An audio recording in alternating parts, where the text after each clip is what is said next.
भैया तूने ये विद्या कहां पढ़ी? बोले मां के पेट में। तो मां के पेट में कैसे पढ़ ली?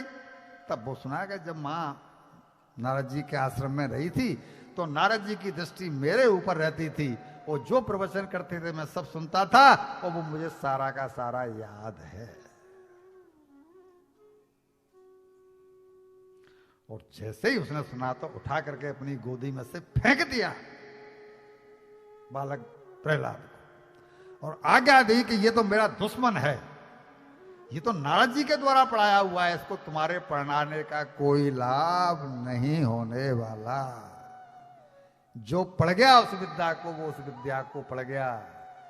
कल पंडित जी ने गाया था, जिसको जीवन में मिला सत्संग है उसको हर घड़ी आनंद ही।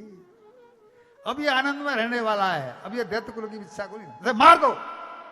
अब भाले ये वो तलवार लेके टूट पड़े, लेकिन प्रहलाद जी का चित्त उस समय भगवान के चरणों से चिपका हुआ था, इसलिए उन्हें कोई चोट नहीं लगी। क्यों? क्या वो तलवारें और भाले क्या भौंसरे हो गए थे? बोला नहीं, सारे प्रहार भगवान ने अपने ऊपर। अरे भैया, जानकी नाथ सहाय करे तो कौन बिगाड़ करे नर तेरो। जिसकी पीठ पे भगवान का हाथ है उसका कोई क्या बिगाड़ करेगा। इसके बाद इनको हाथियों से कुचलवाया, सांपों से डसवाया, पहाड़ों से गिरवाया, देखती आग में डाला, जो होल का प्रसंग है।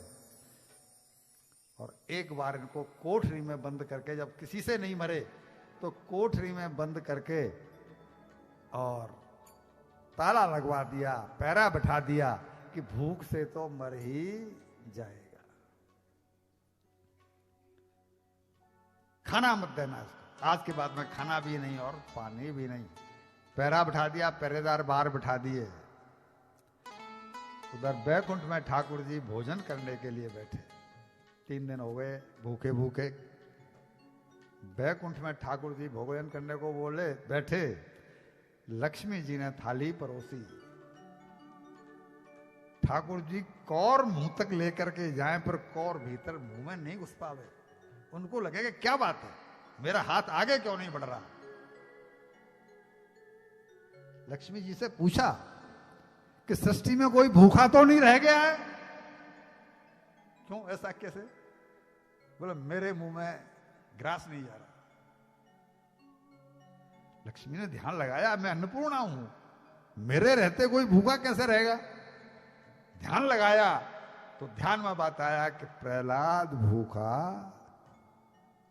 और जैसे ये कहा कि प्रहलाद भूखा है, उसको भोजन नहीं मिला है, तो भगवान वो लक्ष्मी जल्दी जाओ 56 भोग की थाली लेकर के, मेरा भक्त भूखा है, लोग कहें हर भक्त दुखी, मुझे से न सयो ये जात कलंक, ये मेरे ऊपर कलंक है, मेरा भक्त भूखा रह जाए, जल्दी जाओ। लक्ष्मी जी 56 भोग का थाल लेकर के भागी, जाके प्रहलाद को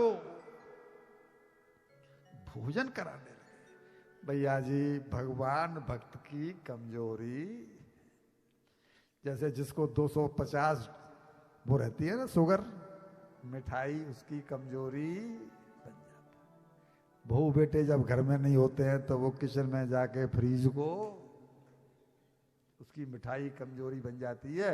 ऐसे ही भगवान की कमजोरी है भक्त। भगवान नहीं देख सकते। लक्ष्मी जी अपने हाथ से भोजन कराने लगी प्रहलाद जी को, सर पर हाथ फिराती जाए और भोजन कराती जाए। भक्त सबके प्रति अपराध सह लेते हैं, पर अपने भक्त के प्रति कोई अपराध सहन नहीं कर पाते। बाहर वॉचमैन ने देखा, द्वारपालों ने देखा कि प्रहलाद तो भोजन कर रहा है। उनकी दूरदृष्टि, उनकी लक्ष्मी जी के दर्शन तो वो कर नहीं सकते थे। लक्ष्मी जी का शरीर चिन्मय है, प्रहलाद जी का शरीर भौतिक है, तो प्रहलाद जी दिखाई पड़ रहे हैं। ये दिखाई पड़ रहा है कि प्रहलाद जी भोजन कर रहे हैं, लेकिन भोजन कहां से आया और भोजन कौन करा रहा है ये पता नहीं। वो दौड़े दौड़े गए राजा के पास, हिरण्यकश्यप के पास, कि भगवान प्रहलाद भोजन कर रहा है। और हम बाहर बैठे हैं, ताला बाहर से बंद है, भोजन कहां से आया हमें पता नहीं। वो आया और आकर के दरवाजा खोल के वो अंदर गया और उससे पूछा कि तुझे ये भोजन कैसे मिला, कहां से आया, तुझे किसने दिया। तो अब जो कुमार वाला प्रसंग देख चुका था तो पिताजी से बोला, पिताजी उसी ने दिया था जिसने मां के पेट के भीतर। अब तो हिरण्यकशिपु परेशान हो गया कि ये तो किसी भी स्थिति में मरता ही नहीं है।